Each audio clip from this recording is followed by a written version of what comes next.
Ou precisa Boa colocar o fone? noite. Boa noite, gente. Aqui quem está falando é Kátia Moraes. Eu sou do Coletivo Ambanza e hoje a gente tem o imenso prazer de trazer uma pessoa que nos bastidores eu falei que é praticamente uma super-heroína, que é a Caroline Bispo, que é a cofundadora do Elas Existem. Junto comigo temos a Tiffany e a Jéssica, né, que também são membros do Ambanza, e nós três vamos ter um bate-papo com a Caroline para que vocês consigam entender não só o trabalho dela, mas como as mulheres que estão em cárcere, que estão encarceradas, né, elas estão vivendo atualmente no Brasil. Boa noite, Caroline. E tá fechado. Não sei se entrou no ar, não sei Eu se você sempre faço isso, gente. Sempre, sempre, sempre.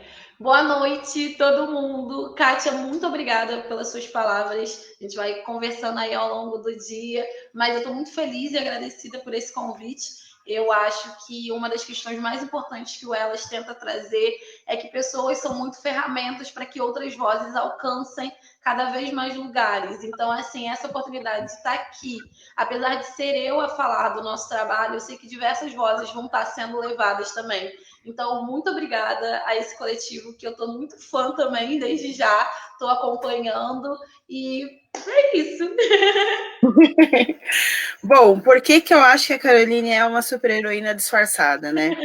Porque a gente fez uma pesquisa prévia sobre o trabalho que ela executa como cofundadora do Elas, e, assim, é um trabalho sensacional diante do caos que a gente está vivendo atualmente. Eu queria que a Caroline falasse para a gente sobre como que, primeiramente, que é uma pergunta que eu não vi ninguém fazer, pode ter feito em outro momento, mas eu acabei não ouvindo. Por que você decidiu virar advogada? Essa é a primeira pergunta que eu queria muito fazer, até para poder entender melhor essa sua trajetória. Tá, então, eu vou começar puxando um pouquinho mais para quem sou eu. Vamos lá, porque vocês já fizeram a pesquisa de vocês e as pessoas podem não saber, então vamos lá. Eu sou a Caroline Bispo, mas eu prefiro que me chamem de Carol, porque, né? Então, eu sou a Carol Bispo, eu sou advogada de segurança pública, do eixo de segurança pública na ONG Redes da Maré. Então, eu sou cofundadora de uma organização que é Elas Existem e também sou funcionária de uma outra organização que é a Redes da Maré. E eu também sou mãe da Maria Eduarda Mendes, que é amor da minha vida, e eu sempre utilizo isso, porque esse sistema, cada vez mais, ele invisibiliza mulheres e cada vez mais visibiliza mulheres mães. Hoje a gente consegue estar fazendo as coisas através das lives e virtualmente. Mas outrora a gente não conseguia levar os nossos filhos sem que as pessoas ficassem olhando de cara feia, sem ser criança. Criança tá correndo porque é criança, gente. Tem alguém que tá dando aquele olhadão. Então, assim, a gente sempre acaba invisibilizando as mães no percurso de pesquisa, de trabalho de base, de eventos, de palestras. Então, por uma questão política, eu sempre coloco que eu sou mãe da Maria Eduarda. Então, a primeira pergunta sobre por que ser advogada. É muito doido, porque eu não sou o tipo de advogada padrão que se espera, né? Eu gosto do direito, eu sou apaixonada pelo direito, mas eu detesto, por exemplo, entrar no fórum e fazer uma audiência. Eu gosto do direito no sentido de entender que eu consigo levar para que pessoas que não se veem como sujeitas de direito, que elas possam entender que aqueles direitos são para elas também. Que o que está escrito na Constituição Federal, apesar de muitas das vezes não ser observado, não ser atendido e não ser sequer citado, as pessoas elas têm direitos. Então, assim, desde criancinha, eu vou esquecer o nome do filme, mas foi um filme com a Demi Moore, quando eu era muito criança mesmo, que aí ela precisou de um advogado e foi uma advogada muito foda, e eu falei, é isso que eu quero ser. E a advogada foda não foi só foda por conta da situação, foi foda para mostrar para outras pessoas que elas podiam conseguir. Se eu não me engano, a Demi Moore queria ser fuzileira e era mulher, aí não podia. E aí veio essa mulher e mostrou que até o limite da honra, esse é o nome do filme, até o limite da honra. E aí, quando eu vi aquele filme, eu falei, gente, é isso que eu quero ser. E eu quero ser advogada e o meu sonho era colocar uma placa no quintal de casa aos sábados e atender gratuitamente. E eu sempre falava isso para minha avó, desde que eu vi o filme. Eu falei, olha, vou ser advogada, vou trabalhar no escritório durante a semana e aos sábados eu vou botar uma placa aqui. Quando eu fui para a faculdade, acabei ficando grávida, acabei tendo várias outras questões, e eu morava em Guadalupe. Eu sou aqui do Rio de Janeiro, né? E Guadalupe é o subúrbio carioca, bem perto de Madureira, Marechal Hermes, que saudade da batata de Marechal, inclusive. Tchau, Corona, logo para eu ir e voltar. Mas, enfim. E para eu chegar no centro do Rio, eram 39 quilômetros. Então, assim, de Guadalupe para o centro. E a Avenida Brasil, ela sempre esteve muito parada, porque ela está em obra, já tem uns 14 anos que ela está em obra e nunca acaba. E eu levava 3 horas para chegar na faculdade. E eu levava 3 horas para chegar em casa no final das contas. E aí, para ir para o escritório, aquilo ali me minou de um jeito que eu entendi que não era o que eu queria ser quando crescesse, mas que eu precisava pagar as contas porque eu tinha uma criança dentro de casa. Então, assim, eu fui me dedicando, aí veio as manifestações de 2013, e aí eu peguei a minha carteira, no mesmo dia que eu peguei a minha carteira da OAB, eu fui para as ruas, e aí eu virei advogada das manifestações. E assim começou a minha militância, né? E é muito interessante que foi nesse momento que um amigo que eu conheci nas manifestações também virou para mim e falou assim: você realmente acha que é branca? Aí eu tenho um probleminha, gente, a gente vai estar fazendo os exames e tal, que eu tenho clareado ao longo dos anos, né? Então, assim, a cada ano eu tô mais clara. Então, quando criança eu era muito mais escura que minha filha, no ano passado eu era muito mais escura do que eu tô, e assim, é coisa de pele. Tanto que não tem ninguém na minha família que é sarará, além de mim, do meu irmão, e o resto, enfim. E aí eu falo, por que isso? E aí começou uma militância que eu não existia dentro de mim. Esse levar o direito para as pessoas já era algo de uma militância de direitos humanos. E aí me entender como uma mulher negra, entendendo que apesar de ter o tom de pele extremamente claro e de falar isso em todos os lugares que eu vou, que eu faço questão mesmo de frisar isso, porque eu tenho que entender também a minha passabilidade, que eu nunca vou estar no mesmo lugar, porque eu nunca vou ser chamada de macaca, mas ainda assim vão me tratar dessa forma. Mentira, já me chamaram sim, tá, gente? Inclusive recebi umas mensagens por MSN, nossa, a gente não fala tanto tempo isso, mas recebi umas mensagens, inclusive bem estrondosas, falando exatamente isso, e aí me chamaram sim de macaca, mas é entender também esse meu lugar. E aí, entendendo esse lugar, que desde 2013 até hoje, eu meio que venho tentando trabalhar para que o meu direito a fazer com que corpos entendam que são sujeitos e que esses sujeitos não são sujeitos só de deveres, são sujeitos de direitos. E que o mesmo direito que o policial tem de dar oi, bom dia, boa tarde para determinadas pessoas, determinados corpos, é o mesmo direito que as outras pessoas têm que ter. Entender que determinadas violações não devem ser ocorridas faz com que as pessoas consigam correr atrás do seu direito. Então, assim, isso foi o meu motivador para ser advogada e continuar nessa esfera. Apesar de, para mim, sempre foi muito difícil, inclusive pequenas questões como, tipo, se vestir, o calçar. Eu sempre sou outra de trança, eu tô com um black gigante. E aí, para mim, era uma tortura no sentido de eu preciso me fantasiar de advogada. Eu preciso, hoje eu estou fantasiada de advogada para tal coisa. Então, na verdade, não é. Na verdade, eu sou advogada independente. Se eu tiver de vestido, se eu tiver de tênis, se eu tiver de trança. Só que ainda assim, né, se a gente tem uma sociedade que é extremamente machista, racista, escravocrata, o mundo do direito ele se torna ainda pior. Ele se torna ainda pior pelo sentido de, com o juridiquês, uma forma mais difícil e rebuscada de falar, desculpa, gente, faz com que a gente afaste cada vez mais as pessoas, né? Então, o direito ainda tem essa questão de tentar afastar pessoas. Nossa, eu me engasguei aqui, só um minuto. Tranquilo. Mas aí cada uma pergunta que eu já emendo e essas pessoas não param de falar e falam. Não, fica tranquila. Você falou, eu ia pular para a parte, né, como é que, para você explicar para as pessoas como é que funciona o projeto, elas existem, né, porque, como você falou, a gente pesquisou, mas é bem capaz que as pessoas não saibam como é que funciona, né, e só que, assim, você falou uma questão que me chamou muita atenção, né, esse salto que o profissional negro, ele tem que dar para ele estar no meio, né, estar num ambiente de poder, estar num ambiente branco, na qual ele tem que se descaracterizar, né. Eu acredito que deve ter sido uma barreira para alguns colegas seus. Você viu alguns colegas se perderem, desistirem dentro desse processo? né? Como é que você se sentia durante esse processo, até você perceber que esse processo ia resultar em algo que ia realmente mudar a vida das pessoas na comunidade? Tem um artigo que eu escrevi, gente, que coisa linda falar isso. Tem um artigo que eu escrevi, porque eu detesto escrever. Porém, essa sociedade impõe pra gente que a gente tem que produzir conhecimento como se as nossas vivências não fossem uma produção de conhecimento. Então, assim, eu sempre achei que eu não sabia escrever. E para mim era muito difícil isso, combater essa barreira de não sei escrever. Porque eu não estou publicando artigo, porque eu não estou publicando texto, porque eu não estou. Mas na verdade não é porque eu não saiba. Eu realmente não gosto dessa forma difícil de ser. E mais do que ser difícil, eu gosto de outro tipo de produção de conhecimento, como essa que a gente está fazendo aqui agora. Só que, socialmente falando e academicamente falando, isso ainda é muito desprezado, porque a gente já começa assim: qual artigo você escreveu? Queria te ler, queria te citar. E aí, nesse início de pandemia, no início da pandemia, eu comecei a brigar com as meninas do Elas Existem, e eu vou entrar daqui a pouquinho, tá, gente? Segura aí que eu já vou. Eu comecei a brigar com as meninas no sentido de que a gente tem que se citar.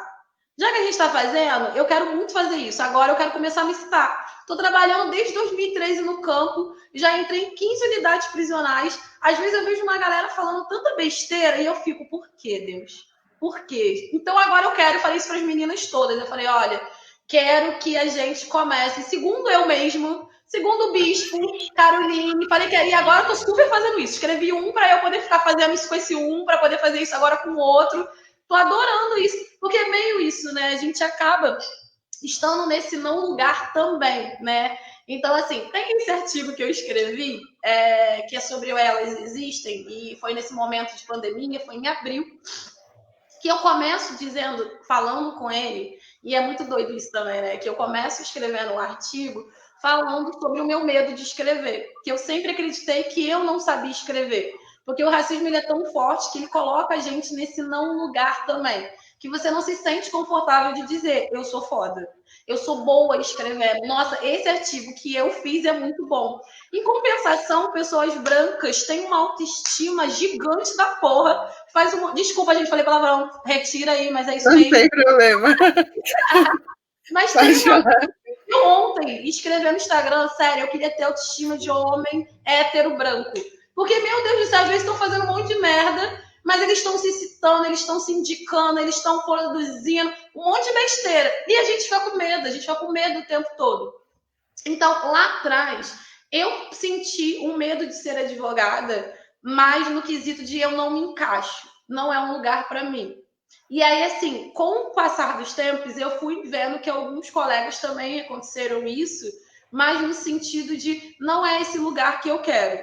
Porém, a nova juventude, né, tipo a nova geração, e aí, gente, também acho que também a nova geração também é um pouquinho escrota, dá uma segurada, porque o nosso espaço vem de longe também, real, não é só da boca para fora, mas tem essa nova geração de advogados negros que estão tomando umas rédeas e umas conduções bem diferentes. Eles estão colocando real esse sentido do direito, do estar, do o meu lugar é onde eu quero estar, de uma forma que a gente tem visto muito isso, inclusive na advocacia. Então, assim, nesse momento eu tenho visto bastante advogados, óbvio que não chega nem perto, né, gente? Mas bastante advogados negros que estão se fortalecendo uns com os outros.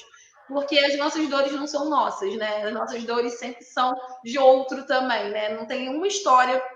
E aí, olha aí, pausa, gente, porque eu vou falar besteira, mas é isso. E aí é muito doido que uma vez uma amiga falou exatamente isso pra mim.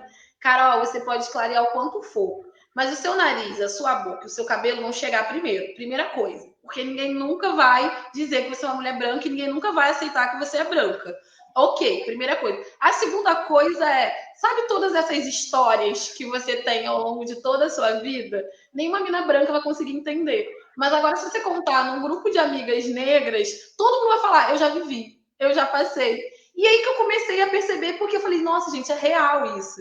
É real que determinadas situações, desde caras do Tinder babacas até coisas de questões de trabalho profissional, situações que eu passei, não foi porque eu passei, foi por causa do racismo estrutural e institucional, o qual molda essa sociedade como um todo, né? Então, já me perdi, mas voltei aqui de novo para Não, tranquilo. na questão da advocacia é o que eu imagino e para falar da Elas. Gente, eu sou apaixonada porque minha filha, eu trato como se fosse a minha filha de verdade. Eu sou louca por isso, porque é algo que eu não escolhi falar de sistema de justiça criminal e de cadeia e de socioeducativo. Eu sinto o tempo todo que eu fui escolhida para isso. Assim, eu sinto que e aí você falou que era do candomblé, então eu vou falar, eu sinto que Inhaçã conduziu de verdade para isso, para estar nesse lugar. Porque principalmente entendendo que não era o meu lugar, mas que eu posso ser uma possibilidade para que aquelas vozes alcancem outras pessoas, que aquelas vozes alcancem e cheguem sobre a perspectiva dessas pessoas, né? Então, quando elas existem lá em 2016, eu e Natália Gaspar fomos assistir ao lançamento de um relatório chamado Mulheres, Meninas e a Privação de Liberdade. Vocês que querem trabalhar com cadeia ou que querem trabalhar com carceramento feminino, deem uma olhada nesse relatório, que ele é maravilhoso. Ele é de 2016, aqui no Rio, mas ele é muito legal. Ele traz uns conceitos bem bacanas e era sobre as unidades prisionais aqui do Rio e a socioeducativa. Quando eu fui nesse relatório, eu já estava na comissão de política criminal. Direito penal nunca foi algo que eu quis para mim. Eu nunca fui aquela pessoa que eu estudei para falar, nossa, estou estudando muito direito penal, vamos lá, uhul, vou ganhar dinheiro com isso. Nunca na vida nem me imaginei ganhando dinheiro como advogada, assim, também nunca ganhei também, mas deixa para lá. Porém, eu nunca me vi nesse lugar. Então, quando surgiu essa possibilidade de estar na comissão de política criminal, eu falei, ok, vamos lá, vamos sentar, vamos discutir algumas coisas, pensando também na questão das mulheres cis e trans, e aí é muito importante, eu vou falar isso ao longo das nossas conversas, o quanto a gente não falando e não denominando, a gente também acaba invisibilizando. Então, todas as vezes que a gente fala dos dados de encarceramento feminino, a gente tem os dados de encarceramento feminino cis. Então, a gente tem os dados das mulheres cis encarceradas. A gente sequer sabe o número da população de mulheres trans hoje no Brasil. Então, assim, todas as vezes que a gente fala dados do encarceramento feminino, das mulheres cis, é importante a gente frisar isso.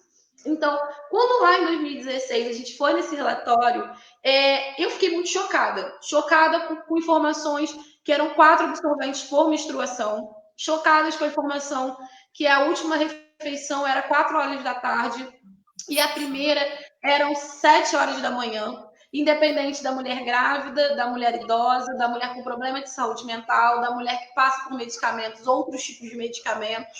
Então, assim, pesar esse lugar, para mim, foi tipo, meu Deus, as pessoas precisam saber sobre isso. As pessoas precisam entender que elas existem. E assim surgiu o nome, de verdade, Elas Existem. Foi porque a gente precisava fazer com que pessoas entendessem que essas mulheres estavam ali dentro, tanto mulheres cis, quanto mulheres trans, quanto adolescentes privadas de liberdade. Mas muito mais do que entender que essas mulheres estavam ali dentro, as pessoas precisavam entender que elas vão sair. Porque a gente está. Os muros das prisões, eles não servem para que aquelas pessoas fiquem lá dentro. Eles servem para que a gente, sociedade, não lembre que essas pessoas ali se encontram. É por isso que, em grandes eventos, Copa, shows, Ano Novo, a gente vê sempre a cidade um pouco mais limpa, porque eles tiram os corpos que a gente não quer falar e colocam em locais de internação. E muitas dessas vezes são locais ou de privação de liberdade ou de aprisionamento. Então, lá em 2016, a gente falou, a gente precisa fazer as pessoas entenderem, e nisso de fazer as pessoas entenderem, a gente montou uma página no Facebook.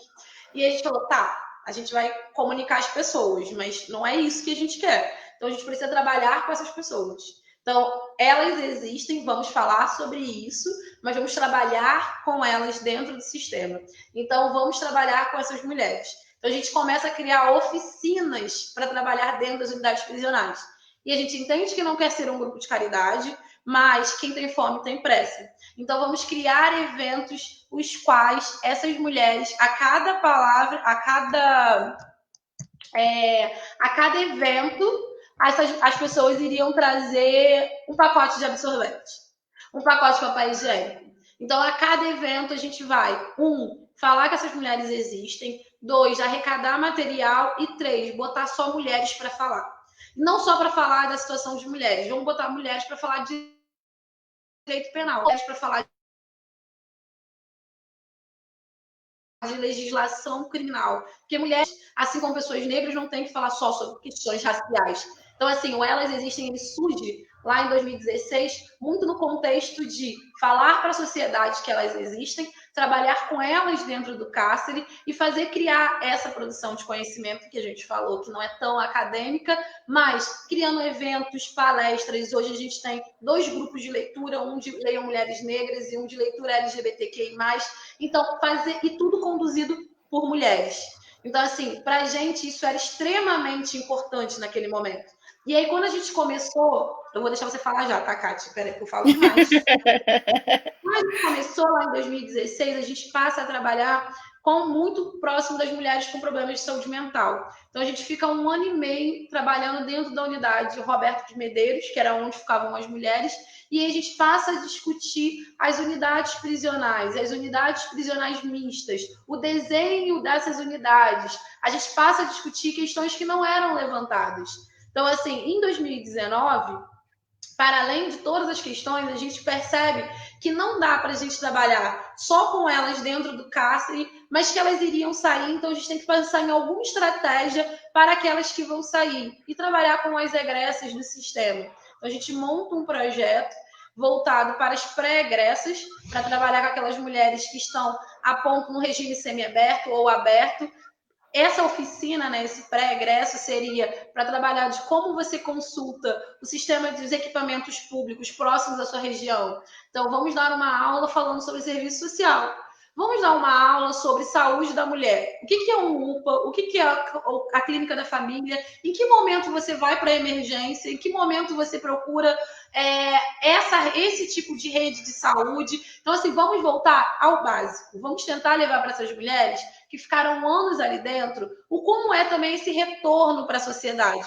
Mas vamos também tentar trabalhar de forma política com essas mulheres, porque essas mulheres vão sair e elas têm que estar também fortalecidas politicamente para falar sobre suas histórias. Mas não só para sentar ali e falar, então, eu comia comida estragada, eu fazia isso, ponto, acabou. Não, mas para que ela entenda que elas são sujeitas de direito e que a privação dela era para ser de liberdade e não de dignidade. Então, a gente passa também a fazer esse trabalho político com quem passou do sistema prisional. A gente dá um curso de capacitação profissional na nossa sala, e essa capacitação profissional, e a gente é muito parceiro de um coletivo chamado Eu Sou Eu.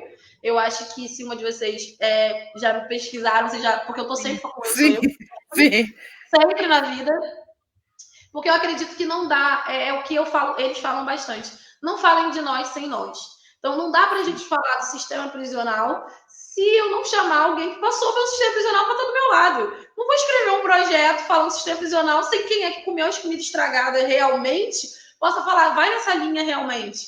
Faz isso de verdade. Hoje, na nossa diretoria, a gente tem a Maria Priscila e a Sandra Cruz, e ambas, e a gente nem fala sobre isso, é a primeira vez, inclusive, que eu estou dizendo isso para as pessoas de fora, que a Sandra é familiar de preso e a Maria Priscila também. A Sandra, ela passou anos indo visitar o irmão dela, e a Maria Priscila está com o primo dela lá em Feira de Santana, preso nesse momento. A gente não diz isso, porque a gente também não quer se utilizar dessas... A minha tia também teve, meu primo foi preso durante muitos anos, mas a gente não quer falar isso como, tipo, nossa, eu tenho uma legitimidade, meu card para falar do sistema prisional. Não é isso, mas é entender de verdade que a gente não está partindo de um lugar de, nossa, vou fazer o que eu quero. Não, eu quero ouvir quem viveu a experiência de estar na fila para entender se eu escrevo um projeto para as pessoas que estão na fila. Quero ouvir a experiência de quem saiu do sistema para pensar, é um curso de trança? É um curso de... Vamos pensar no curso de manicure? Vamos pensar no curso de corte e costura que aquela pessoa possa trabalhar de forma autônoma e sozinha? Então, vamos pensar nessas pequenas questões. Então, assim, analisando todo esse conceito, todas essas questões, a gente chega no momento de pandemia, onde a gente senta e fala, e agora? O Elas Existem hoje é uma organização que tem muitas frentes, tem muitas atuações, só que a gente está na pandemia, e quem tem fome tem pressa, e além disso a gente não pode se ver. O que a gente faz? A gente passa a trabalhar mais fortemente na incidência política.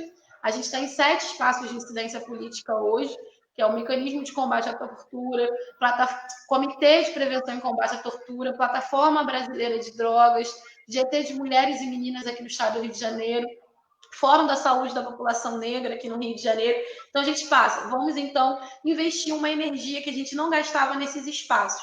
Então, assim, vamos ver quais as ações que tem hoje falando sobre mulheres, sobre o sistema prisional. Todas as ações que estiver falando sobre o sistema prisional, vamos tentar entrar trazendo especificidades sobre mulheres cis e mulheres trans, falando, inclusive, que não temos dados sobre as mulheres trans.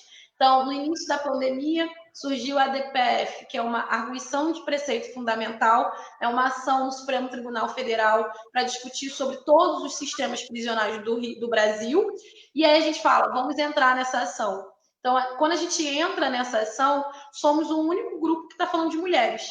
No universo de discutir sistema prisional em todo o Brasil, a gente é o único grupo que está trazendo especificidades de mulheres. E aí a gente fala, ok, a gente está nessa no STF. Então vamos olhar e analisar todas as outras. Então a gente passa a ter um grupo, uma advogada, que eu acho que é quem conversou mais com vocês, que é a Agnes, e eu sou muito fã da Agnes. A gente passa a ter uma advogada acompanhando todas as ações voltadas para o sistema prisional. A gente passa a liberar o nosso WhatsApp para que o nosso WhatsApp seja uma forma de orientação para as pessoas. Não deu muito certo, porque a gente deu uma dificuldade para conseguir fazer com que todo mundo conseguisse responder o WhatsApp. Foi uma confusão, mas está indo. A gente passa a ter uma enfermeira de saúde mental à disposição também para orientar as pessoas para onde se encaminhar, aonde se dirigir, assim como a nossa assistente social. Hoje a gente tem uma assistente social que também está voltada para informar as pessoas sobre os equipamentos públicos disponíveis. As pessoas que passaram pelo sistema prisional nos procuram para que a gente possa encaminhar. Então, daquele grupo lá de 2016, pensando somente em falar para a sociedade que essas mulheres existem, hoje a gente consegue estar num lugar de discutir no STF, no Tribunal de Justiça, sobre essas mulheres, discutir no território de favelas, que agora as meninas estão, esse plantão do WhatsApp que não deu muito certo, a gente transformou ele num plantão presencial, e a gente decidiu que não seria na nossa sala, que seria no território de favelas, para a gente alcançar as pessoas. Então, a gente consegue fazer com que as nossas integrantes, e eu esqueci de contar essa parte, que o grupo é um grupo de mulheres e várias especificidades, né? Então, cada uma tem uma profissão. Eu sou advogada, a Maria Priscila é professora, a Charlene é enfermeira de saúde mental, Núbia é assistente social. Então, a gente pega todas essas especificidades e verifica de que forma a gente pode ajudar. Então, as meninas vão começar a ir para o território de favela para conseguir essa orientação durante 3 horas para aqueles moradores. Então, assim, a gente pega, vamos trabalhar com egressos? Vamos. Como? Vamos começar a construir um projeto, então, voltado para capacitação profissional. E na capacitação profissional eu preciso de dinheiro. Preciso de dinheiro para fazer com que pague uma profissional boa, para que essas pessoas sejam conduzidas a um entendimento, um ensinamento bom. Eu preciso pensar que eu não quero fazer uma coisa só artesanal, que aquela mulher saiu, vai aprender a trançar e pronto, acabou. Não, eu quero que ela seja profissional de trança e ganhe o dinheiro dela. Então a gente tem que ter dinheiro para pagar uma profissional. Então a gente ganhou um edital voltado só para capacitar pessoas que passaram pelo sistema prisional. Então, assim, a gente sai de um lugar de discutir virtualmente, trabalhar com elas dentro do cárcere, para discutir no Supremo, para levar orientação na favela, para discutir capacitação profissional e, principalmente, as dificuldades de quem passou pelo sistema, de voltar a viver em sociedade. E, principalmente, que sociedade é essa? Que aí pausa de novo, e aí a última frase para vocês falarem, que senão eu falo demais, mas é só uma pausa de que sempre as minhas discussões são hashtag vidas negras importam, mas a gente não tem que esperar que essas vidas sejam tombadas ao chão para serem importadas. Essas vidas importam todos os dias. Então, no momento que a gente tem hoje em estados como no Acre, em 2014, 100% das mulheres encarceradas eram de mulheres negras, no mesmo estado, no Acre, em 2016, 97% eram de mulheres negras. Então, eu estou falando de um lugar, e a gente sabe que majoritariamente das pessoas dentro do sistema prisional são de uma população negra, a gente está falando de estados que mais de 90% da população carcerária são de pessoas negras. Então, quando a gente mete textão, e aí academicamente falando nos artigos e etc e tal, falando sobre vidas negras importam, olha para o lado. E para além de olhar para o lado, olha para esse lado que a gente não quer falar, desses muros que são construídos para que a gente não veja que aquelas pessoas estão dentro do sistema. Pronto, parei de falar porque eu falei para caramba. Vai. Opa, deixa eu te fazer uma pergunta. Você respondeu uma das perguntas que eu ia fazer enquanto você estava falando. Eu ia fazer uma pergunta, mas você já foi emendando na resposta, parecia transmissão de pensamento, que era qual que era a cara das pessoas que estão encarceradas atualmente, né? E aí você falou do dado do Acre, né, de 2014, 2016, e você falou das questões atualmente que fazem com que as pessoas encarceradas sejam presas. Eu queria muito que você falasse sobre seletividade penal, levando em consideração principalmente, né, a fala daquela juíza, né, na semana retrasada, eu não sei nem o nome do termo, qual que é o termo jurídico para aquilo? Tem o que ela colocou que a pessoa foi presa em função da sua raça, enfim, né? Eu queria que você falasse sobre isso, explicasse para as pessoas a questão da seletividade penal, e eu queria muito que você me respondesse, se você tiver uma resposta, sobre o porquê você acha que os movimentos ignoram essas pessoas encarceradas. Porque, assim, quando a gente foi entrevistar uma menina que foi encarcerada, isso internamente, quando a gente não fazia live, mas quando a gente conversava internamente com as pessoas pretas dentro do nosso grupo, né, a gente perguntou para ela se ela tinha escutado falar, quando ela estava encarcerada, do movimento feminista, mulherista ou do movimento negro. E ela falou que não. Ela falou que, na verdade, o que ela tinha acesso era a Igreja Universal, né, e tinha um outro grupo, né, que eu acho que até que era vocês, que ajudaram ela em algum momento, mas que ela não tinha acesso a ninguém de movimento social. E assim, nós todas percebemos, né, porque nós estamos inseridas em vários grupos da internet, que esse é um assunto tabu, né? É mais fácil um dia alguém fazer um post sobre menstruação, né, e colocar uma foto de um absorvente do que falar sobre mulheres encarceradas ou sobre como elas vivem ou ações para ajudar essas pessoas. Eu sinto, depois de ter tido acesso aos dados, às informações, né, que essa é uma situação urgente e que todas as pessoas pretas, de certa forma, elas estão com um número nas costas, né? Elas estão com uma possível ordem de prisão ou de morte nas costas, mas eu sinto também, ao mesmo tempo, que a população ignora, né? O que você acha que faz com que as pessoas fechem os olhos para isso? Uau! Pergunta super simples, né? A coleguinha, né? Veio. Vamos lá. Vamos por partes. Eu acho, primeiro de tudo, Sueli Carneiro fala bastante sobre o epistemicídio, né? E eu acho que quando a gente discute sistema de justiça sem estar numa perspectiva racial, sem trazer essa perspectiva racial, a gente vai continuar o tempo todo. Quer dizer, melhor, enquanto a gente se utiliza de raça como recorte e não como marcador, a gente continua ainda o tempo todo invisibilizando essa temática para que, não era isso não. Não, você entendeu errado. Você não está entendendo o que eu estou querendo dizer. Eu quis colocar de uma outra forma. Mas não é, porque, é exatamente a forma que se quis colocar. Esse sistema, ele não é falho. Esse sistema, ele foi criado para isso. Ele foi criado para moer pessoas negras, pessoas pobres, para silenciar cada vez mais determinado segmento da população. A gente pode ver, inclusive, os desenhos da cidade. O como determinados lugares, como periferias e favelas, são de difícil acesso a alimentos melhores, a um ensino melhor, a chegar em locais de diversão de forma melhor e segura. Então, assim, a seletividade, eu falo bastante que essa é uma seletividade racial, ela não é só no momento que o policial ele prende. Essa seletividade racial, ela começa bem antes, quando a gente não discute, e para além de não discutir, quando a gente elege só pessoas brancas que estão lá fazendo leis para pessoas brancas. Então, o tempo todo, essa seletividade, ela não é quando o policial prendeu, quando o delegado decidiu, o juiz deu a canetada final. É quando a gente permite que o tráfico de drogas, por exemplo, não vou nem botar o tráfico de drogas, o furto, por exemplo, o crime de furto, por exemplo, a pena é maior do que um crime de administração branca, do colarinho branco, né? No caso. Então, porque a gente já está definindo quem é a pessoa que a gente quer punir. Quando as pessoas falam bastante que o Brasil era o país da impunidade, não é que o Brasil é o país da impunidade, porque ele sabe quem ele quer punir. Então, assim, eu venho da linha que não dá para a gente falar de criminologia crítica, que a gente vai falar sobre direito penal, sem a gente colocar esse marcador como a questão racial. E aí, por que eu citei Sueli no início?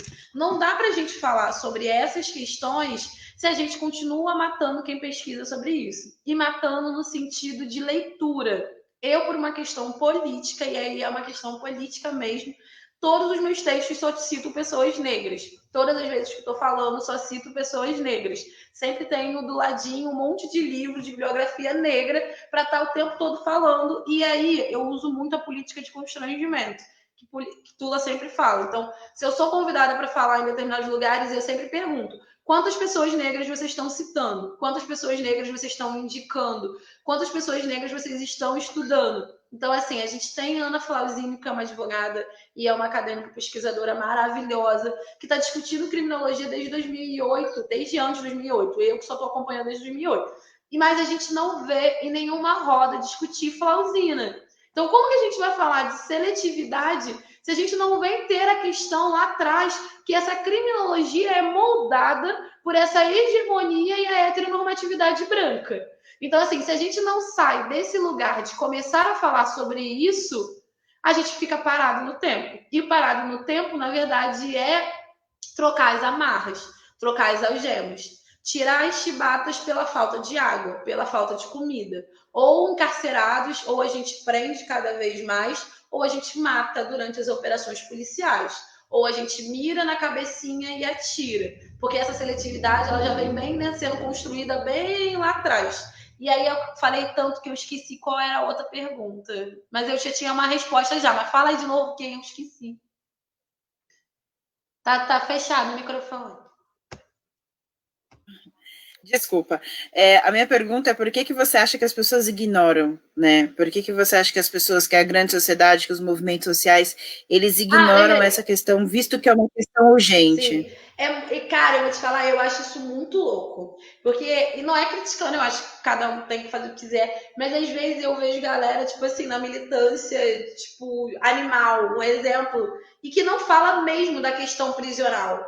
E é muito, muito doido isso. Pra mim, juro, gente, é uma coisa muito engraçada. Às vezes, quando eu vejo essas discussões sobre, tipo, ser ou não ser vegetariano, eu fico, tem gente que não tem nem o que comer.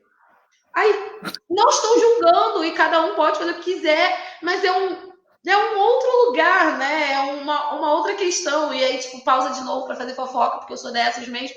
E é muito o que eu falo para as pessoas, do tipo, eu consigo muito entender todas as questões, mas para mim, que não tinha carne todos os dias, que era muito bom ir para o self-service, que aí a gente podia. E aí eu achava que era uma coisa muito minha, que eu não tenho disciplina no self-service, que eu misturo tudo mesmo, boto um pouquinho de tudo, boto carne, boto peixe. Porque a gente não tinha, eu pelo menos não tinha isso em casa tanto. Então, assim, quando eu ia para o self-service era o meu momento de tipo. E aí, hoje, discutir sobre comer ou não comer carne, eu consigo super entender e tal. Mas para quem não teve, é um outro lugar de discussão. Então, também, assim, a gente também tem que ver essa perspectiva. Então, eu percebo quando as pessoas começam a discutir, e eu tenho grandes amigos vegetarianos, tá, gente? Igual eu também tenho amigos brancos, eu também tenho, tá? Não tô criticando, não. Mas, Vilma, não estou criticando, tem muitos amigos. Tem noção, aqui a gente tem que fazer comida, a gente tem que fazer sempre duas opções de comida e a gente sempre faz, porque eu entendo esse outro lugar. Só que eu acho que a gente tem que também ter essa discussão de outras perspectivas. E é o que eu falo do sistema prisional. Não adianta só eu imaginar que as lutas devem ser lutas. Um outro exemplo, e eu estou me perdendo, mas eu vou voltar. Mas essa outra luta, por exemplo, eu consigo entender queimar o sutiã e botar os peitos para fora. Mas quando você é hipersexualizada o tempo todo, usar ou não usar sutiã não é uma discussão para mim. sabe? Não é isso que vai conseguir me alcançar. Então, eu penso bastante que os movimentos sociais hoje têm muitas discussões porque a gente finalmente está conseguindo ser ouvido, que a gente finalmente está conseguindo alcançar outros lugares. As nossas vozes, ainda que pequenas, ainda que ainda no volume ainda não tão alto, eu acho que as pessoas estão conseguindo falar as suas demandas, falar as opressões que estão ocorrendo. A gente não está conseguindo acabar com as opressões, mas a gente está conseguindo levantar essas questões, a gente está conseguindo demonstrar o como a gente consegue, o como essas situações estão ocorrendo. Então, assim, eu vejo, e aí eu posso estar muito viajando, mas eu vejo que por não ser algo que a gente consiga visualizar, a gente acaba deixando de lado ainda. Aquilo que a gente falou, os muros das prisões servem para segurar as pessoas ali dentro. Não necessariamente, servem para que a gente esqueça que elas estão ali dentro. Então, assim, a gente vê às vezes que teve, como é que se fala? Rebeliões que morreram vários adolescentes, morreram várias pessoas e tal. E às vezes você não vê 5 minutos dessas discussões na televisão. Às vezes você não vê, tipo, textões imensos. Porque muitas das vezes acham, não cometeu crime, deixa pra lá. Não imaginam que essas pessoas vão voltar. Não imaginam que essas pessoas vão voltar a trabalhar na sociedade. Não imaginam que aquela mãe, e aí é um caso que eu sempre cito, aquela mãe que furtou 2 lâmpadas LEDs, ficou lá presa durante 7 meses e conseguiu depois sair, que a vida dela vai sair a mesma coisa. Os resquícios de ter passado pelo sistema prisional, as marcas disso vão ser diagnosticadas para ela, tanto na sua vida familiar, quanto na vida profissional, quanto em outras esferas da vida. Então, assim, estar no cárcere ou passar pelo cárcere não necessariamente é algo pontual, mas é algo que vai marcar para toda uma vida. Só que a gente quer discutir por que as pessoas foram presas ou não? A gente quer discutir leis? A gente quer discutir que, por exemplo, a mulher que vai presa porque cometeu um aborto, mas ao mesmo tempo, se ela for presa grávida, ela vai comer 4 horas da tarde. E a próxima refeição às 7 da manhã. Aquele bebê que nasce dentro de uma unidade prisional, por exemplo, e tem que ficar com a sua mãe até os 6 meses até os 6 meses de vida, ele está vivendo uma situação totalmente insalubre, a gente não discute. A gente discute que a mulher não pode abortar, mas a gente não discute que aquela situação, qual aquela criança vive, independente disso, dentro de um sistema. Então, assim, eu falei semana passada, e eu já me perdi de novo, mas eu acho que vocês entenderam, mas é mais ou menos isso. Eu falei muito semana passada o quanto o isolamento também me mostrou o quanto eu sou uma pessoa LGBT-fóbica. O quanto, por diversas vezes, eu invisibilizei a luta, porque eu estava lutando tanto pela questão racial que eu sequer percebi o quanto pessoas LGBTs não estavam falando nos espaços, nos eventos, e eu estava o tempo todo nessas discussões de pessoas negras precisam falar, pessoas negras precisam pesquisar, e aí caiu a ficha que eu só chamava pessoas LGBTs para discussão LGBTs, e que eu também era uma pessoa que fazia isso. Só que, quando eu comecei a falar sobre isso, e aí eu acho que esse é o importante, as nomenclaturas que se dão, então quando eu comecei a falar sobre isso, falar o quanto a gente invisibiliza a falta de dados, falar o quanto a gente precisa discutir sobre isso, eu, particularmente, não milito na causa LGBTs, mas eu consegui dar uma visibilidade, ao menos na minha vida e na minha vida social, entre os meus amigos, para aquela temática. Eu não consigo me aprofundar naquela temática para também lutar, para além de todas as lutas que eu já tenho. Mas eu consigo, na minha vida, na minha existência, fazer pequenas questões, pequenas situações, pequenas nomenclaturas para acabar com opressões. Posso ao menos não ser uma ferramenta de causar outras opressões. Então eu entendo que muitas das pessoas poderiam estar na luta, na militância, diversas militâncias, mas entender também em um determinado momento da vida que essas pessoas estão aprisionadas, que adolescentes em conflito com a lei estão nas unidades socioeducativas e de que, infelizmente, com essa sociedade qual a gente tem convivido, acaba se tornando um círculo vicioso. Muitas das vezes, aquela criança moradora de abrigo, moradora de rua, passa a ser a criança, o adolescente que está dentro de uma unidade socioeducativa e logo em seguida pode, muitas das vezes, ser aquele que vai passar pelo sistema prisional. E que se a gente não falar sobre isso, se a gente não discutir sobre isso, isso vai cada vez aumentar mais. No ano de 2000, a gente tinha 10.112 mulheres encarceradas. Em 2016, a gente passou a ter 40 mulheres cis, ok? Em 2016, a gente passa a ter 42.200 e pouco. A gente aumenta mais de 30.000%, 30 mil mulheres encarceradas, numa fração de 12 anos, 16 anos. Então, se a gente não discutir sobre isso, se a gente não falar sobre isso, se a gente não trouxer essa temática para a discussão, cada vez mais esse número vai aumentar e essas mulheres vão cada vez mais serem invisibilizadas. E eu acho que era isso, gente. E aí agora vocês duas vão ter que falar. Jéssica, não tava te oprimindo, não, tá? Hum.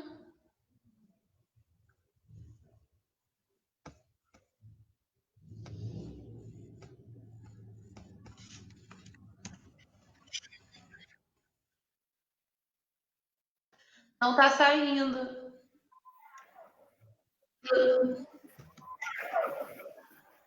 Eu caí, desculpa, gente. Mas, Jéssica, Jéssica, acho que não tá te ouvindo. O som dela não tá saindo. Peraí. Agora saiu, peraí. Ela caiu, acho que ela vai sair e vai entrar de novo. A Jéssica, você tá ouvindo? O seu microfone tá habilitado, mas a gente não tá conseguindo te ouvir. Enquanto a Jéssica ela vai arrumando, a Tiffany queria fazer uma pergunta. Tiffany? Então, eu queria perguntar qual foi a mudança que tu viu assim antes do Elas Existem e depois quando chegou esse programa lá com as moças lá? Qual foi a melhor, a coisa assim, questão de família? Não sei, como é que foi? Eu queria te perguntar qual foi a mudança que você reparou nas moças após o Elas Existem e antes do programa. As pessoas que passaram pela gente? Então, me perguntaram isso também uma vez e foi até quando eu me questionei. Hoje a gente tem acompanhado 9 mulheres egressas que passaram pelo curso de capacitação, mas eu não tenho acompanhamento nenhum das pessoas que dentro do sistema prisional, depois que elas saem. Né? Não na questão de depois de sair, enquanto ainda estão ali, assim, se você percebe uma esperança maior, entendi. Não sei. Depois talvez. a gente começa a entrar e tá. Entendi. Então, a gente sabe que se vocês passarem por uma unidade prisional hoje, a unidade masculina vai ter filas de mulheres para visita. E nas unidades femininas, pouquíssimas vezes que tem visitas. Até porque mulheres visitam mulheres visitam homens e mulheres visitam mulheres também, né? Então, quando um homem ele é preso, a mulher ela mantém a família unida, os amigos próximos e tal, ela que vai na defensoria pública. Quando uma mulher ela é presa, toda uma família desestruturada. Aqueles filhos vão para uma outra mulher, é uma outra mulher que acaba tendo ser a responsável por ver o processo na defensoria, por discutir, por levar coisas para ela, por visitar. Então, assim, o que eu sinto muito, e eu sinto bastante isso, é a necessidade de falar. De simplesmente de falar, sabe? Então, assim, de ser ouvida. Então, assim, uma coisa que eu sinto bastante todas as vezes que eu entro numa unidade prisional, e eu já não entro numa unidade prisional tem bastante tempo, né? Veio Covid, enfim, já bastante tempo no ano passado, dezembro. Mas, enfim, eu percebo muito o quanto elas sentem que a gente percebe que elas existem. Eu acho que faz o sentido da frase, que é a gente está ali num momento de acolhimento real. Falei, não somos um grupo de caridade, não fazemos assistencialismo, apesar de ser kardecista, entender que o caridade é blá blá blá, os cristais cheios, mas também não é essa a pegada delas, mas entender também que os nossos corpos, como os nossos ouvidos, também podem ser esse lugar. Então eu percebi bastante o como você está à disposição de alguém para ouvir uma história, para contar um detalhe, para dizer, olha, eu estou passando por isso. Eu conto para vocês, tem gente que me liga de dentro da cadeia, sabe? Tipo, de verdade. Hoje não, tá? Porque é proibido, não tem telefone na cadeia, etc e tal, a gente sabe. Não foi no Rio que aconteceu isso, mas teve um momento para dizer, olha, eu fui transferida e tal. E isso muito mulheres trans, porque mulheres trans para me dizer aonde estavam. Isso é muito louco, né? Que tipo, olha, a gente sabe que vocês existem e a gente tá aqui, quer dizer que a gente também existe. E eu achei isso muito foda, porque é um momento de, tipo, a gente perceber que o que a gente faz é realmente importante. E é como a gente falou bem no início dessa conversinha, eu acho que a gente já está se encaminhando para o fim, mas que a gente começou essa conversa falando, né? Que o quanto a gente não percebe quanto a gente é bom e no que a gente faz é foda, né? Então, assim, a gente precisou passar por muitas situações para a gente falar, nossa, é verdade, o nosso trabalho é essencial. A gente estava, desde 2017, todos os domingos de manhã, todos não, né? Quase todos os domingos de manhã, dentro do Degase, que é onde ficam as adolescentes em conflito com a lei aqui. A gente tem essa atividade com elas aos domingos de manhã. E eu sempre passei o Dia das Mães lá na unidade. Então, assim, eu sempre fui de manhã, passamos um filme, comemos uma pipoca e voltei para casa. A minha filha falou para mim, esse Dia das Mães, foi a primeira vez que ela conseguiu me dar um café da manhã surpresa. Em compensação, achei lindo, fofo, que linda, maravilhosa. Mas em compensação, eu fiquei extremamente triste. Pensando em todas aquelas meninas que não teriam a mãe naquele dia, que não poderiam ser ouvidas naquele dia. Eu chorei pra caramba e depois ela ficou. Coitada, eu sei que eu tô fazendo com a mente dessa criança, né? Mas enfim. Mas eu expliquei que tava feliz, muito feliz e tal. Mas é também entender esse outro lugar de escuta, que os nossos copos podem servir. Muitas pessoas acham que não sabem o que fazer. O que eu vou fazer? O que eu posso fazer para ajudar? Como que eu posso ajudar de alguma maneira? Na sua localidade, na sua região, por exemplo, vê se tem uma unidade socioeducativa e se é possível fazer um projeto com as adolescentes, por exemplo, e um projeto de escuta, de acolhimento, de afeto, faz toda uma diferença. Mandar cartas para as unidades, por exemplo, faz toda uma diferença. Não pensando no crime, não pensando em julgamentos, não pensando em nomenclaturas adversas, mas assim, pensando que a gente quer fazer uma revolução, a gente quer fazer alguma transformação, essa primeira transformação tem que ser a transformação das nossas atitudes. Quais atitudes são essas? De ouvir o outro. Nessa ouvir o outro é muito, deixa eu me colocar no meu lugar de espectadora dessa situação e de que eu estou aqui disponível, mesmo que seja somente para ouvir. A gente percebe muito que quem passou pelo sistema prisional quer muito ser ouvido, que é também somente um momento de escuta mesmo. Eu acho que era isso.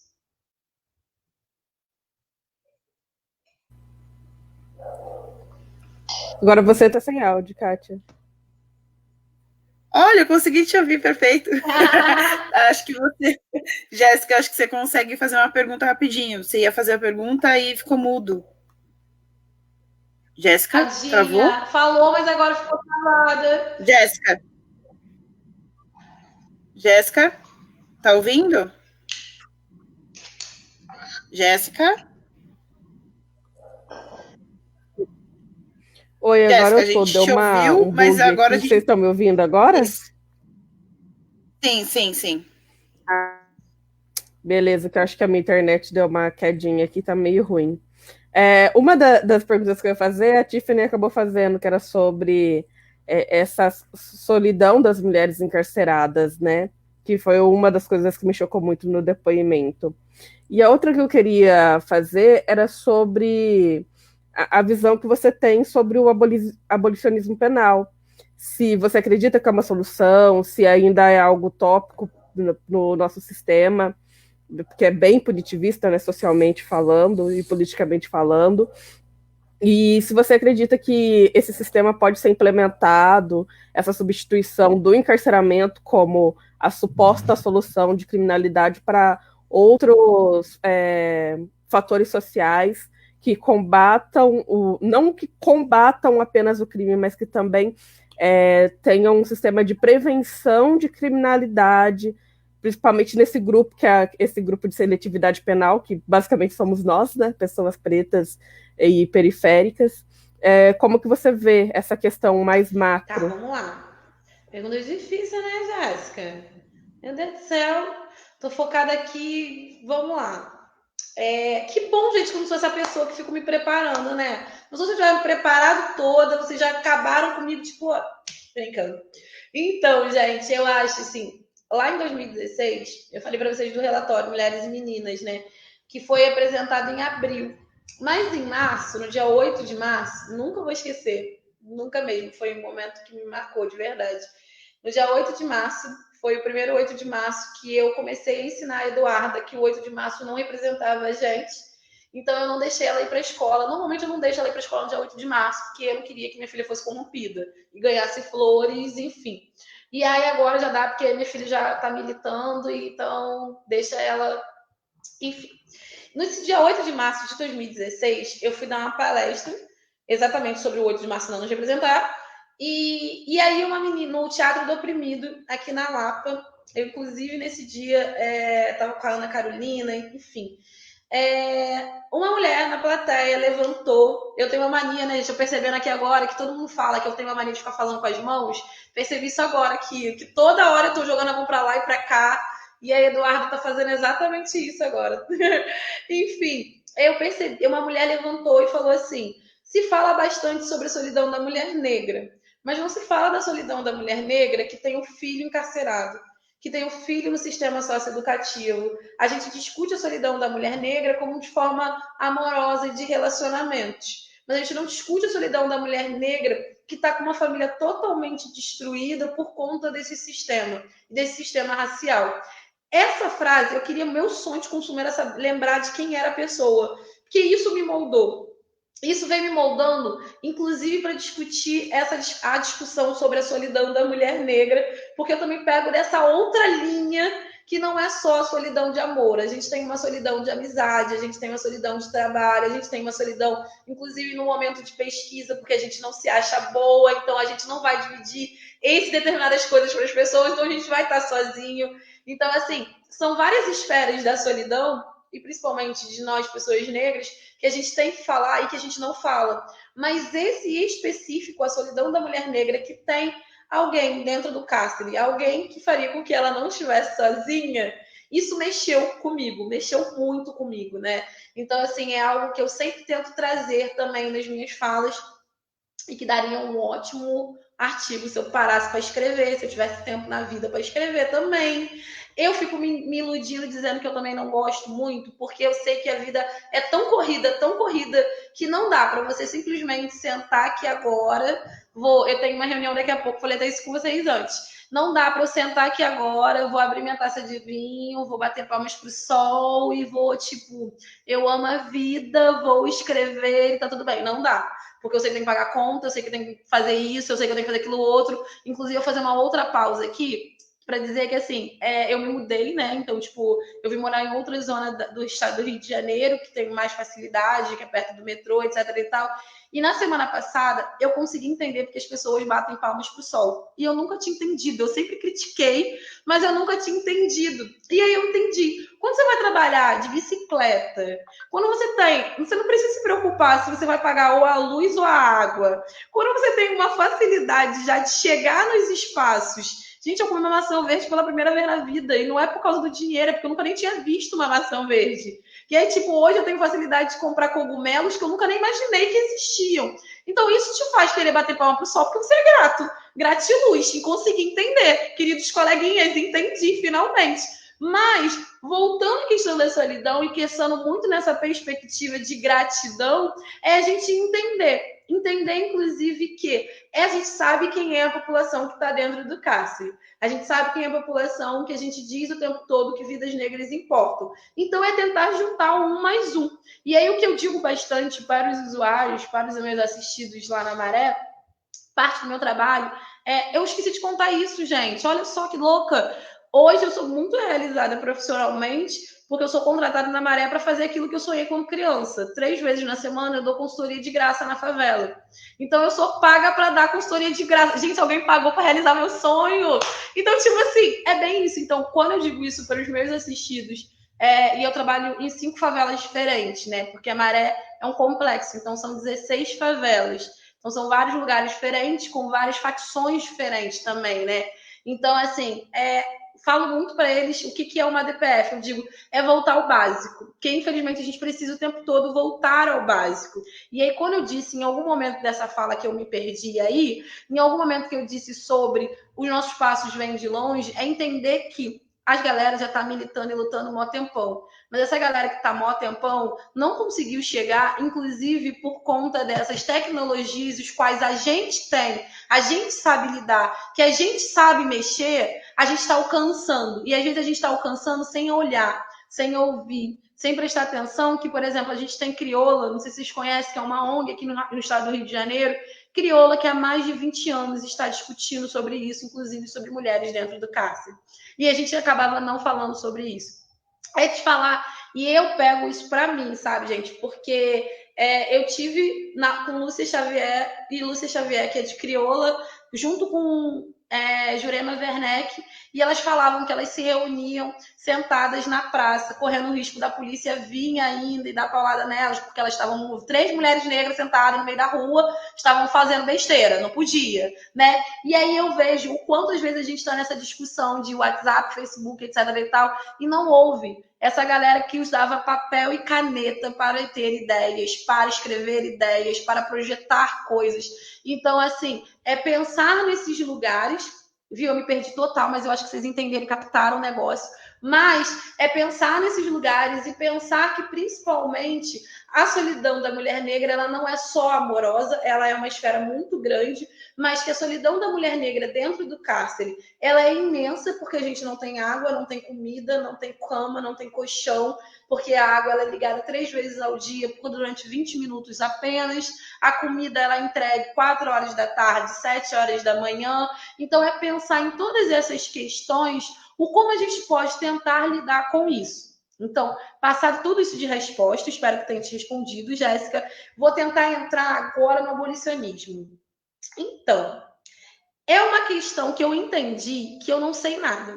Percebi isso no isolamento social. Eu acho, gente, acho que é óbvio que eu não. Todo mundo vai sair diferente do isolamento. Todo mundo vai sair com outra cabeça, com outras questões. Estou muito feliz que hoje eu consigo lidar com o fato de o meu WhatsApp, eu não estou normatilizando o fato de demorar a responder, eu acho isso horrível, mas ao menos eu consigo entender que eu preciso ter tempo de conversar, ter tempo de ver seriado besterol, ter tempo de tomar meu vinho, ter tempo de ficar aqui de boas, ter tempo, inclusive, de ser grata ao universo e bater palmas para o sol, porque amanhã a Sam colocou a gente no trabalho que a gente queria. Então, é ter tempo, coisa que a gente não tem, principalmente quem trabalha com trabalho de base. Eu sempre entendi o conceito do abolicionismo penal, eu sempre consegui entender muito o que Angela Davis traz para a gente, mas eu também consigo entender que a gente não vai avançar, principalmente porque quem os pretinhos chegar lá na hora para decidir ou não, a gente sabe que a questão racial vai ser a principal. Então, se a gente não discute questão racial, seletividade racial, a gente não consegue nem sequer pensar em abolir prisões, pensar em abolir a punição. Porque hoje o que a gente tem como sociedade é esse sentimento punitivismo. É que a gente quer punir por punir. Não é? Pode ver essa situação. A impressão que eu tenho, desculpa até te responder, é que o abolicionismo penal ele já existe, né, nos bairros nobres. Porque as pessoas, ou a pessoa que usa droga, ela é estudante, né? Ela não é traficante, independente da quantidade que ele tem, ele é um estudante que foi pego portando a droga, né? Porque os crimes, as penas são penas menores, né? E porque eles resolvem os problemas entre eles. Essa é a impressão que eu tenho. E a impressão que eu tenho é que essa visão punitivista que a sociedade tem é uma visão punitivista seletiva que ela está intrinsecamente ligada à raça. Sim. Ela não quer punir, ela não quer, tanto é que, por exemplo, no caso que ocorreu essa semana, né, na semana passada da jovem que foi até o quiosque, e foi bem filmado o rosto dela, aquela jovem loira que foi até o quiosque no Rio de Janeiro, humilhou bem o trabalhador, que era um trabalhador negro do quiosque, saiu uma nota do pai dela, que não era juiz, porque ela falou que meu pai é juiz, o pai dela não era juiz, né? Aí saiu, inclusive acho que até que tem um cargo, né? Filho de juiz, deve ter um cargo, comissionado, deve ter, enfim. E o pai dela não é juiz, ele fez uma carta falando que ela tinha problemas mentais, ou usuária de droga, enfim. E eu percebi que houve um acolhimento das pessoas brancas, né, com relação a ela. Então, assim, os brancos, a branquitude, ela tem esse acolhimento no sentido de que nós não vamos punir os nossos. né? Nós não vamos punir os nossos. Aos nossos, a gente quer que eles se internem, a gente quer que eles se cuidem, a gente quer que eles se mediquem, né? Agora, quando se trata dos pretos ou dos indígenas, dos não brancos, né? Aí sim há uma ótica punitivista. Acho que a pergunta da Jéssica talvez seja quando que o abolicionismo penal ele vai chegar aos pretos, porque aos brancos ele já existe. O que eu falei sobre quando as pessoas se expressam que o Brasil é o país da impunidade. Não, não é. Ela só sabe exatamente quem ela vai punir. E aí ela pune não é só com a cadeia ou com morte, ela pune o tempo todo diariamente, sabe? Por exemplo, e é muito doido que assim, eu consegui falar, eu digo para todo mundo que para mim está sendo uma experiência antropológica morar na Zona Sul. Que nem é a Zona Sul, gente. Eu moro bem pouquinho antes, só tem um nomezinho. Que eu moro do lado da Lapa, do lado do centro do Rio, tipo, 5 minutos no centro andando, então é no centro, mas as pessoas gostam de dizer que é Zona Sul, ok. Mas para mim está sendo uma experiência antropológica que você percebe em pequenos detalhes. Domingo eu fui visitar os meus pais, né? Então eu peguei um ônibus daqui para pegar um outro ônibus. Menina, o primeiro ônibus, bonitinho, ar-condicionado, vãozinho, tipo um negocinho para carregar o celular. Me senti toda chiquezinha ali carregando o celular e tal. De repente desci para pegar o ônibus que eu pegava na vida para ir para casa, que era o meu ônibus de ir para o centro e voltar do centro. O ônibus caindo aos pedaços, fazendo um barulho, o ar-condicionado estava funcionando. Não tem esse negócio de tipo, o coronavírus está aí, aqui nos ônibus, cada um senta do lado de cá, o lado marcado. O ônibus para a Baixada, ele vai lotado, porque o morador está trabalhando normalmente. Qual é o serviço essencial? É da galera de base, é da galera de lá. Então, assim, a gente já vê que a punição é exatamente já desde esse momento. É do momento que a galera precisa sair de casa às 5 horas da manhã para chegar no trabalho 9 horas da manhã e tem que chegar ainda feliz, que tem que chegar ainda tranquilo. Eu vejo que, tipo assim, a punição ela vai surgindo desde o momento lá de trás. Então, eu acho que, assim, o prender e o matar é tipo o extremo. É tipo, a gente não soube o que eliminar essas pessoas ao longo da vida, então a gente prende ou mata. Agora, fora isso, a gente vai minando com falta de possibilidades, falta de oportunidades, tirando do centro da cidade, colocando engarrafamento. Gente, é surreal o fato da Avenida Brasil estar há mais de 14 anos em obra, dificultando o acesso de todas as pessoas. É louco que os lugares que tem metrô em São Paulo, vocês são de São Paulo, né? Tipo, São Paulo tem metrô em tudo quanto é lugar. No Rio, não. A gente tem uma única linha, a gente sabe onde ela passa. Que a gente vai eliminando pessoas que a gente não quer que cheguem em determinados lugares. Então, eu vejo muito que o abolicionismo penal, ele ocorre, como você mesmo disse, Kátia, para determinadas pessoas e que ele não vai conseguir, infelizmente, ainda ter uma questão palpável no Brasil enquanto a gente não colocar raça como marcador oficial. Meninas, eu vou muito ter que ir. Eu sei que você tem que ir, você tem que ir 8 horas. Eu ia até fazer uma nova questão, mas você tem que ir.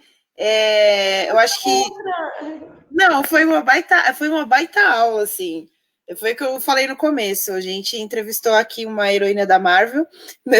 A gente agradece muito a super aula que você deu, não só com relação aos dados que você apresentou, mas com relação à sua vida, né? Com relação ao seu cotidiano. O fato de você ser uma mãe, né? Porque ser mãe é uma coisa que a sociedade não observa, mas que exige da mulher uma baita dedicação, né? Exige da mulher muito da energia vital dela, e ao mesmo tempo você repartir essa energia vital com o seu trabalho, que na área de direito é um trabalho difícil, e ainda montar o projeto, elas existem, e ainda estar presente, né, no meio, isso é fantástico, assim, estar presente dentro dos presídios, falando com as mulheres. As pessoas. Eu tenho uma questão, antes de entrar com vocês, eu estava em outra reunião, né? E eu estava falando exatamente isso para um futuro, para um financiador. Que eu, por exemplo, eu não tenho uma tendência de desenhei um projeto e peço para uma das meninas irem. Eu desenhei o projeto e eu sou a primeira pessoa a ir. Se a galera quiser vir junto, aí a gente vem e eu fico extremamente feliz. Obrigado, venham, por favor, aceitem minhas maluquices. E por isso eu sempre tô agradecendo. Obrigada por vocês aceitarem as minhas maluquices. Porque eu não consigo ser a pessoa de dar a ideia. Gente, tive essa ideia, quem quer fazer? Eu sempre meto a mão. E eu acho que, assim, falar sobre a minha vida em determinados espaços não dá tanto. Apesar de que agora eu tô super cagando na vida real. Tô querendo pegar essa autoestima que a galera branca tem. Tô tentando, gente, na moral. Tô estudando isso. Tô estudando de verdade. Vou escrever um livro sobre culpa branca e sobre a gente usar autoestima branca. Porque é uma coisa surreal, sabe? Pessoas se vestem esquisitamente, estão se achando maravilhosas e um monte de gente batendo palma e a gente fica, sério? E eu tô aqui preocupada que eu tenho que me fantasiar de advogado e não posso ir de tênis pra audiência. Meu Deus do céu, a galera bota, enfim, deixa pra lá. Mas é isso. Eu acho que quando eu trago conceitos sobre as minhas experiências e as minhas vivências, eu consigo trazer uma perspectiva que faz com que as pessoas olhem para a sua própria perspectiva. Eu tenho certeza que, sim, cada exemplo tosco que eu disse, cada coisa boba, como a questão da maçã verde, dos cogumelos, de por que hoje eu entendo quem bate palmas para o sol, vou continuar criticando para toda a vida, inclusive, mas eu acho que faz com que seja um outro lugar. Então, para mim, faz muito sentido isso. Eu tenho uma uma colega que quando eu me mudei para cá, a primeira coisa que ela falou para mim foi: e aí, tá sendo bom e tal, a qualidade de vida é muito boa, né? Cara, aquilo ali acabou comigo. Primeiro porque essa qualidade de vida deveria ser para todos os lugares. Não deveria eu ter que me mudar, dar quase um salário inteiro para me mudar para morar aqui, para eu ter essa qualidade de vida de ver minha filha em menos de 3 horas. Segundo que pessoas como nós sustentamos, né? Pessoas como nós sustentamos a qualidade de vida dessas pessoas. E aí ela então, assim. Quero ver agora se você vai criticar a Zona Sul. Eu falei, cara, agora ainda mais. Estou vivendo uma experiência antropológica. Cada ato meu aqui é uma experiência para escrita. Vocês não estão entendendo. Desde a minha casa é tipo um quilombo, né? Então, assim, eu tenho muitos amigos negros.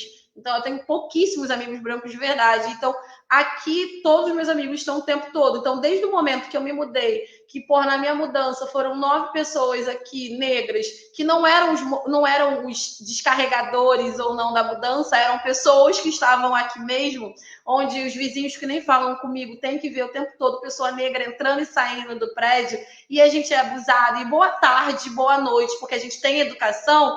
Então, assim, isso faz uma diferença, isso começa a mudar realidade, então, assim, mudar essas perspectivas. Agora a gente está até começando a tentar pensar de aceitar pessoas brancas nos nossos rolês, para a gente usar a política de constrangimento ainda mais forte para mudar algumas questões e tal. Mas eu acho que quando a gente utiliza-se esses exemplos práticos da vida, como você falou, que bom que eu disse um pouco sobre mim e tal, eu acho que é importante para que todo mundo que está aí agora, cada uma de vocês, possa pensar na sua própria vida. E o que é a sua própria vida pode ser também de exemplo, que a gente falou, né? As minhas dores não são minhas, assim como as minhas vitórias não são só minhas.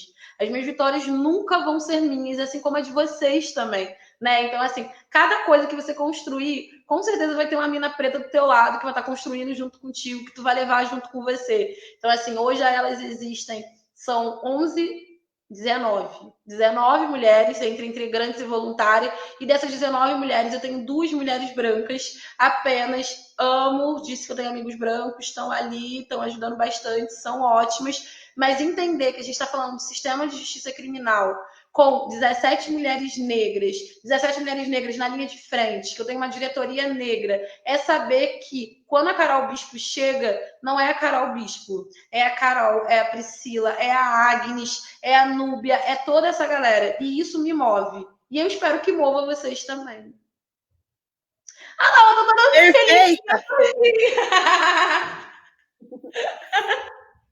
Perfeita! Perfeita. Bom, corre lá para sua reunião, que você atrasou 20 minutos, que era 8 horas, agora são 8h20.